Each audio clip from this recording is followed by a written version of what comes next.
Hi, I'm Laura D. Pusey, the founder of Dippism, Death in Practice. And this is the channel where we are talking the things on dying and death, life and grief. Each week I answer a question and I say it as I see it because I've seen a lot. In the last video, I answered the question, why did God allow this to happen to us? If you have any questions about that video, or you want me to answer a question for you, send me an email at deathinpractice@gmail.com. Now, let's open the veil of luminescence.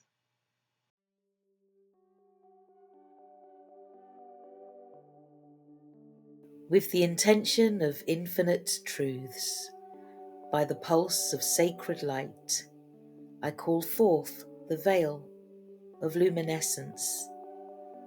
I anchor this veil in sovereign light to transmute and contain all energetic imprints, attachments, and residues across all realms. The material plane, where grief etches into the body. The emotional plane, where sorrow swells and purges. The mental plane, where stories of loss seek resolution. The astral plane, where echoes of the departed linger. The interdimensional corridors, where ancestral and cosmic threads intertwine. The parallel universes, where grief and grace mirror each other. This veil, woven of remembrance and radiance, is encoded with clarity to discern what is yours and what is not. Containment to protect your field. Compassion to honour the sacred work of grief. Transmutation to alchemize pain into wisdom. Let this veil shimmer between worlds, holding space for the divinity of each soul, the teachings where presence dissolves suffering, the soul's awakening where death births depth, the healing where grief becomes grace. This veil is not a wall but a sacred membrane, allowing only what aligns with truth, love, and remembrance to pass through. By the breath of the infinite, by the pulse of the sacred, I seal this veil with sovereignty and light.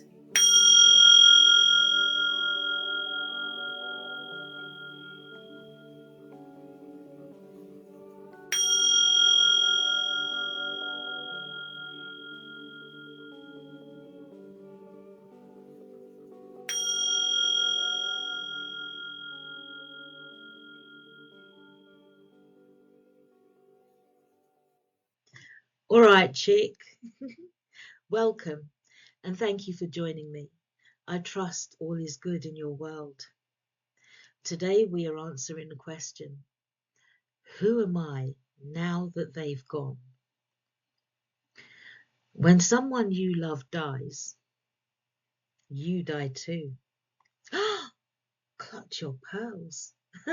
You may be thinking that I'm out of my mind, but I am deadly serious.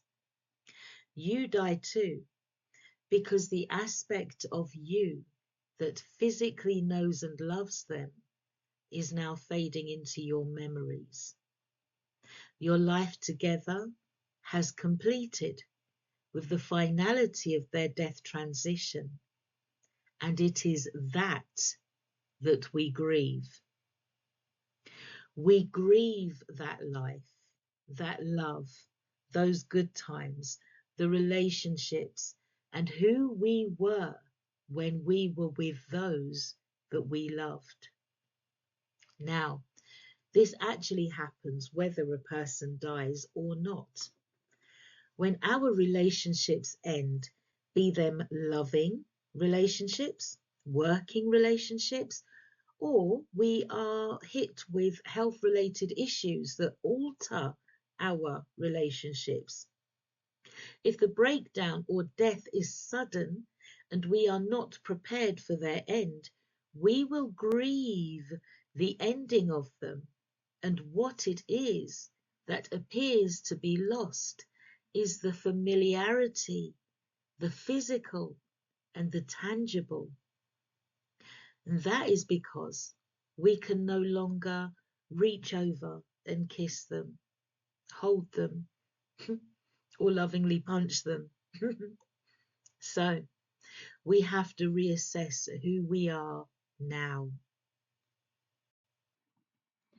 Our personal sense of identity is very important. We kind of base who we are on the people around us. I remember once hearing a lady introduce herself as something like Poppy's mum. I was like, okay, you're Poppy's mum, but who actually are you? A name would be a great start. At a conference in Leeds, I sat around a table with a lady who introduced herself as a doctor.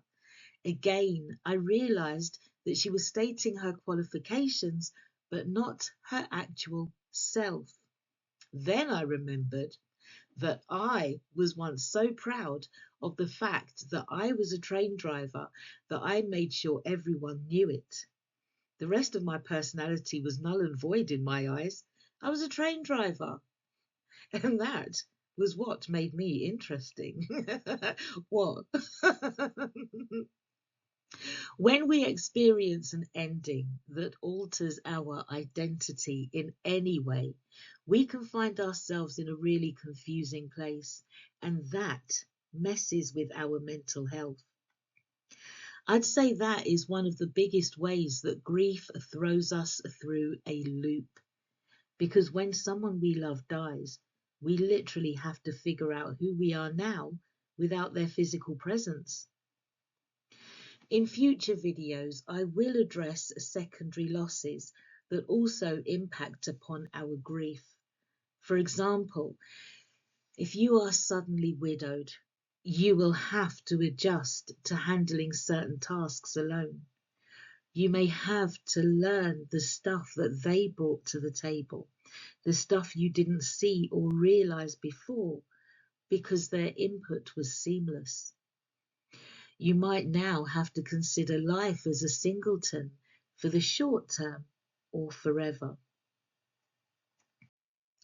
Okay, let's flip it. You know, the same is true when you embark on a new relationship, be they friends, lovers, or new family members. As new people come into your life, you adjust to get to know them. You may have rocky times with these people as you figure them out and set boundaries or learn their habits, or they may slip into your life seamlessly. The death of someone you love may bring new people into your life.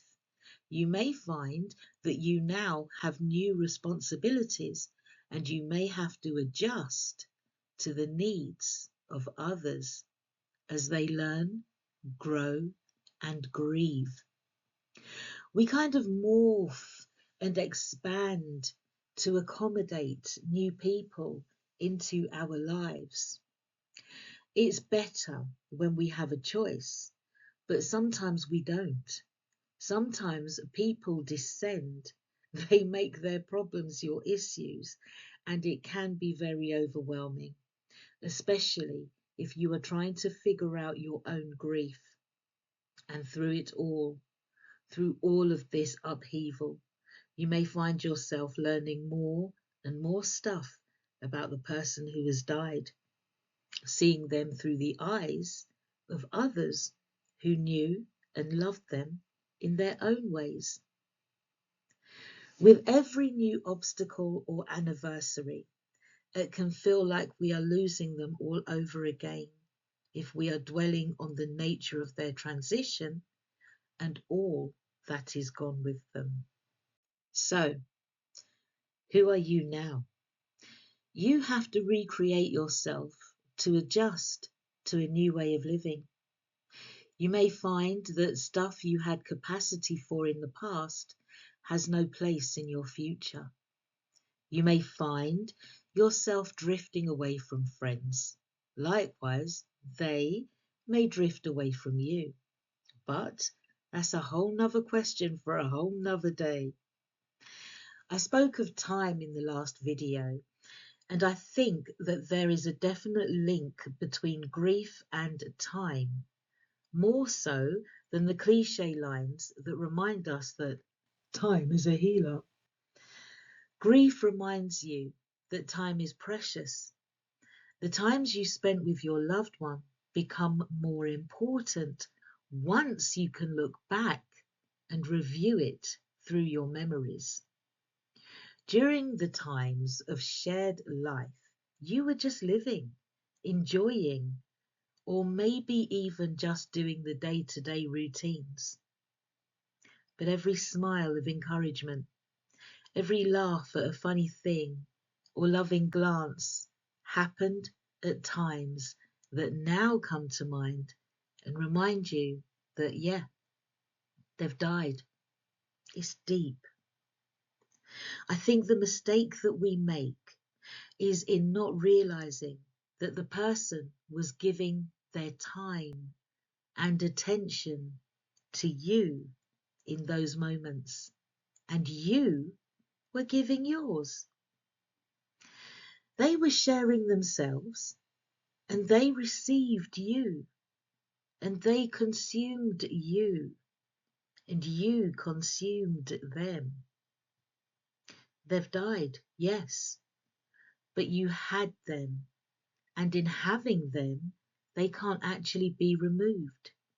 You got all you were supposed to get, and I think that perhaps once they've gone, we grieve because we expected more time, more wisdom, more happy times, and we didn't appreciate that we were getting it when we had it.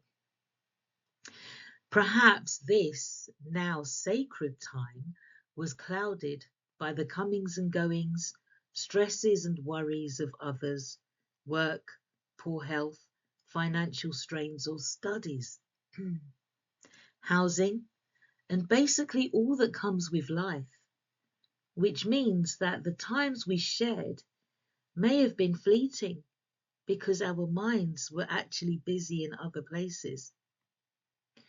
We are rarely present in our lives, and when our lives are altered by the death of a close person, we have to stop and consider the quality of that time that was spent in togetherness.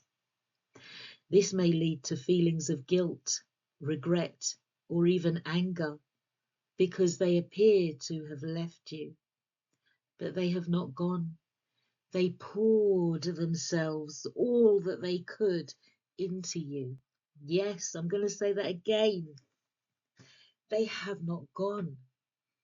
They poured into you all that they could of themselves. Even if they were a little shit in your life, a hindrance or a real menace, they gave you what they could of themselves so that you could push forward and find the very best version of you that would go out there and thrive. Hey, I'm reading a script here, okay? So I mean every word of what I'm saying. Go back and listen to that bit again, because sometimes your worst enemy is that one person who pushes you forward. Use everything you got from your beloved to recreate yourself. You can process your feelings, thank your pain for your new knowledge, and create a new rhythm. You've got this, okay? And your knowledge, memories, and wisdom are the building blocks of your life, gained from your own experiences and pushing you forward. They make up the overall story of who you are, And though they may fade in time, the impact of them in your life won't, because you will base your decisions, actions, and reactions on all that you have learned through your grief. You will do it consciously and you will do it unconsciously.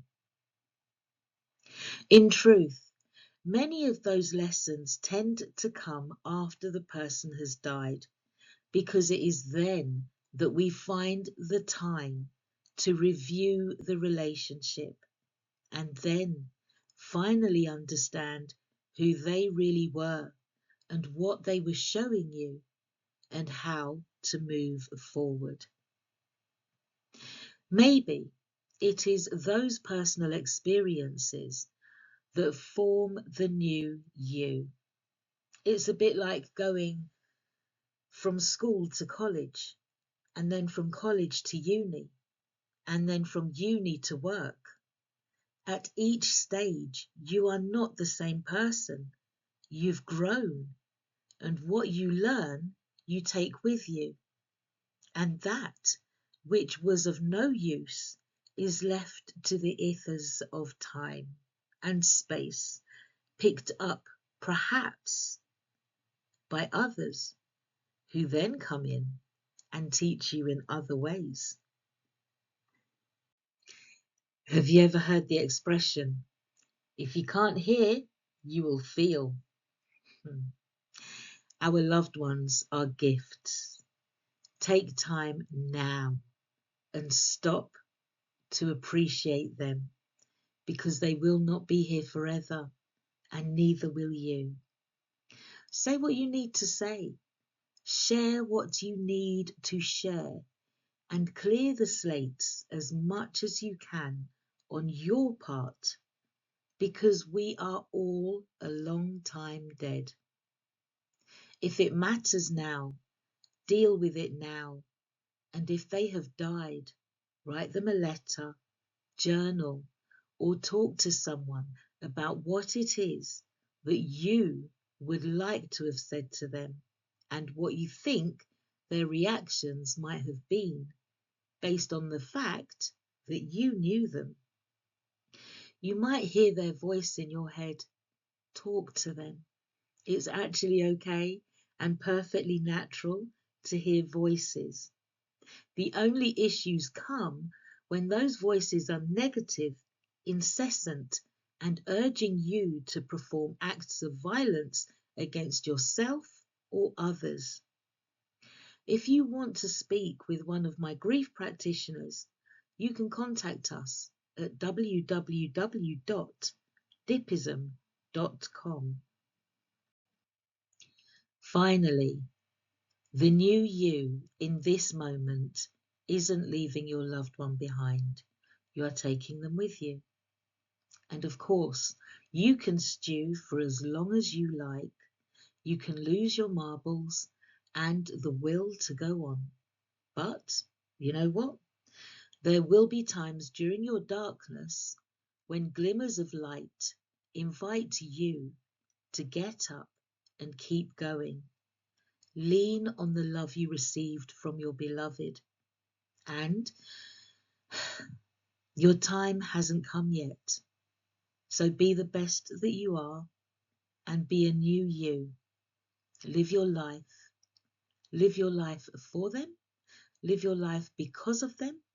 And live your life in spite of them if the need be. Okay, I think I will leave it there. But like I said last week, this is a video that you might want to watch over and over again in order to deeply understand the meaning. Then leave it a few months and come back again. If I have piqued your interest and you like what you've heard, please hit that like button and subscribe. If this video has touched you in any way and you need to share your thoughts, let me know at deathinpractice@gmail.com. Please state clearly whether or not any of your email can be shared. And if you want a shout out, then let me know what to call you. If you want to be part of the live conversations where we talk about life and death and dying and grief in stark fashion, book your space on the monthly Zoom. At the moment, I only have 12 spaces available, but the Eventbrite link is below. And if you'd like a one-to-one with myself or one of my grief practitioners, contact us at www.dipism.com. You can find snippets of the videos on TikTok and Instagram, and also on my other YouTube channels. And there you can leave your comments. Finally, if someone you know needs to see this video, don't be a dick. Please do share it with them. All of my links are in the description box below. And now, let us close the veil of luminescence. By the breath of the infinite, by the pulse of the sacred, I honour the veil of luminescence now fulfilled. This veil, once summoned to transmute and contain, has held the field with clarity, compassion, and sovereign light. As the teachings settle and the soul integrates, I call forth the sacred closure of this veil across all realms. On the mental plane, let the body rest in renewal. On the emotional plane, let sorrow soften into spaciousness. On the mental plane, let stories find stillness. On the astral plane, let echoes return to source. Through interdimensional corridors, let threads untangle. Across spheres and planetary systems, allow contracts to be honoured and released. Let all residues now return to their rightful place, dissolved, dispersed, or transmuted by sovereign light. Let the veil fold inward, encoded with discernment to preserve what is true, containment to seal what is sacred, compassion to cradle what remains tender, and wisdom to carry forth what has been alchemized. This veil is reabsorbed into the soul's archive, a luminous record of presence, grief, and transformation. By the breath of the infinite, by the pulse of the sacred, I seal this veil with sovereignty and light.